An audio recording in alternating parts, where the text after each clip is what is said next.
Assalamualaikum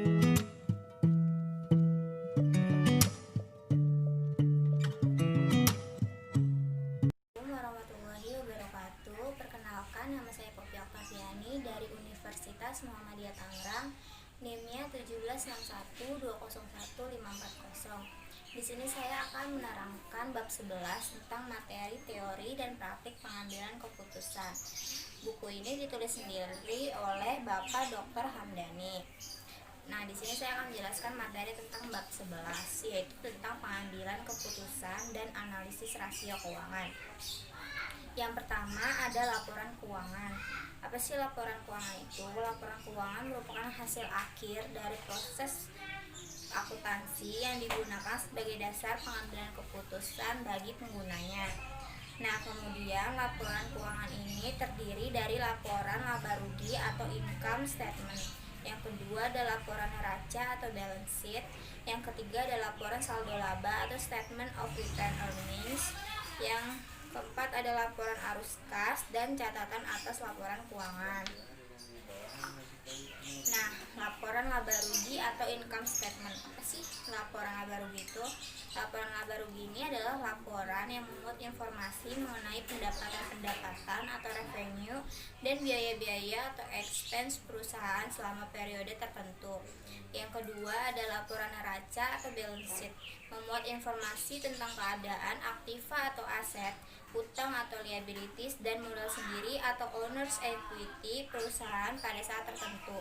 Yang ketiga ada laporan saldo laba, memuat informasi tentang laba yang dihasilkan dan akan dibagikan sebagai dividen atau laba yang ditahan selama periode tertentu. Kemudian yang keempat ada laporan arus kas, memuat informasi tentang kegiatan operasi, investasi, dan pendanaan perusahaan terhadap arus kas selama periode tertentu. Yang kelima ada catatan atas laporan keuangan. Catatan atas laporan keuangan adalah bagian integral dari laporan keuangan yang tidak dapat dipisahkan. Catatan atas laporan keuangan sebagai informasi tambahan yang disajikan dalam laporan keuangan dan informasi pos-pos yang tidak memenuhi kriteria pengakuan dalam laporan keuangan. Nah, kemudian ada analisis rasio keuangan. Analisis rasio keuangan ini adalah rasio keuangan adalah perbandingan unsur-unsur dari laporan keuangan. Pihak-pihak yang berkepentingan analisis laporan keuangan adalah manajer, analisis kredit, dan analisis sekuritas. Nah, kemudian agar laporan keuangan yang disajikan memiliki arti mendalam, maka perlu dianalisis. Alat analisis dapat berupa rasio-rasio keuangan. Setiap rasio mempunyai tujuan dan kegunaan masing-masing. Selanjutnya, setiap rasio diukur dan diinterpretasikan sehingga dapat digunakan sebagai dasar dalam pengambilan keputusan. Nah, rasio ini ada rasio likuiditas, rasio solvabilitas, rasio aktivitas, dan rasio profitabilitas. Nah, nanti kita akan melihat bagaimana apa aja sih kegunaan dari rasio-rasio ini. Kita akan bahas rasio-rasio keuangan. Yang pertama ada rasio likuiditas atau liquidity ratio. Adalah rasio yang menggambarkan hubungan kas perusahaan dan aktiva lancar lainnya terhadap utang lancar. Nah, rasio likuiditas ini juga dibagi lagi menjadi beberapa, diantaranya ada current ratio atau CR. Adalah rasio yang menunjukkan sejauh mana kewajiban-kewajiban jangka pendek dari para kreditor dapat dipenuhi dengan aktiva yang diharapkan akan dikonversikan menjadi uang tunai dalam waktu dekat.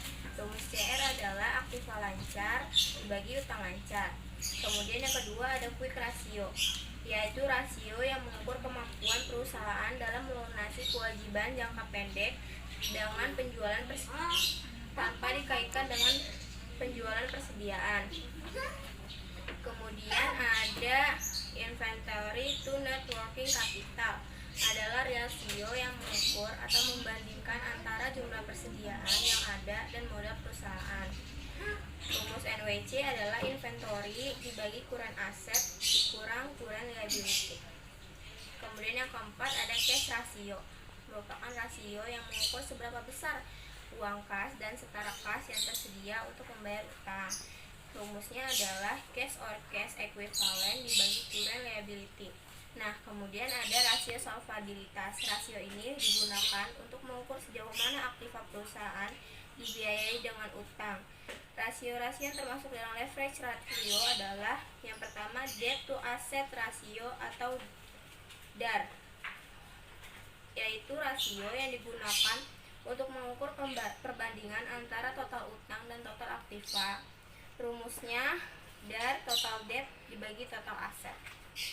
Kemudian yang kedua adalah debt to equity ratio atau DER, adalah rasio yang digunakan untuk mengetahui perbandingan antara total utang dan modal sendiri. Rumusnya adalah DAR total utang dibagi equity. Kemudian yang ketiga ada long term debt to equity ratio atau LTDR, adalah rasio antara utang jangka panjang dan modal sendiri. Rumusnya LTDR long term debt dibagi equity. Kemudian ada current liabilities to net worth, adalah rasio antara hutang lancar dan modal sendiri. Rumusnya current liabilities dibagi equity. Kemudian yang ketiga ada rasio aktivitas. Rasio aktivitas adalah rasio yang digunakan untuk mengukur tingkat efisiensi pemanfaatan sumber daya perusahaan seperti penjualan, persediaan, penagihan, piutang, dan lainnya. Nah, berikut ini yang termasuk dalam rasio aktivitas adalah perputaran piutang. Adalah rasio yang digunakan untuk mengukur seberapa lama penagihan piutang selama satu periode. Rumusnya adalah penjualan kredit dibagi rata-rata piutang. Kemudian yang kedua ada perputaran persediaan atau inventory turnover, digunakan untuk mengukur seberapa kali dana yang ditanam dalam inventory ini berputar dalam satu periode. Rumusnya adalah inventory turnover, harga pokok penjualan dibagi rata-rata persediaan. Kemudian ada working capital turnover, rumusnya adalah net sales dibagi working capital. Kemudian yang keempat ada fixed asset turnover, adalah rasio yang digunakan untuk mengukur seberapa efektif perusahaan menggunakan aset pabrik serta peralatannya. Rumusnya fixed asset turnover sama dengan sales dibagi total fixed asset. Kemudian yang keempat ada rasio profitabilitas. Nah, apa sih rasio profitabilitas ini? Rasio profitabilitas merupakan rasio untuk menilai kemampuan perusahaan dalam mencari keuntungan. Nah, rasio-rasio ini terdiri dari satu net profit margin. Rumusnya net profit after tax dibagi net sales. Kemudian yang kedua ada return on investment atau ROI. ROI ini merupakan rasio yang menunjukkan hasil atau return atas sejumlah aktiva yang digunakan dalam perusahaan atau suatu ukuran tentang efisiensi manajemen. Rumusnya ROI sama dengan net profit after tax dibagi total aset. Kemudian yang terakhir adalah return on equity atau ROE, adalah rasio yang digunakan untuk mengukur laba bersih sesudah pajak dengan modal sendiri. ROI ini rumusnya net profit after tax dibagi equity. Nah, kesimpulannya rasio keuangan dapat digunakan oleh manajer dalam mengambil sebuah keputusan. Melalui data rasio keuangan, manajer dapat memprediksikan kemajuan dan perkembangan perusahaan di masa sekarang dan masa yang akan datang. Dari bab 11 ini tentang teori praktik pengambilan keputusan. Kurang lebihnya mohon maaf. Wassalamualaikum warahmatullahi wabarakatuh.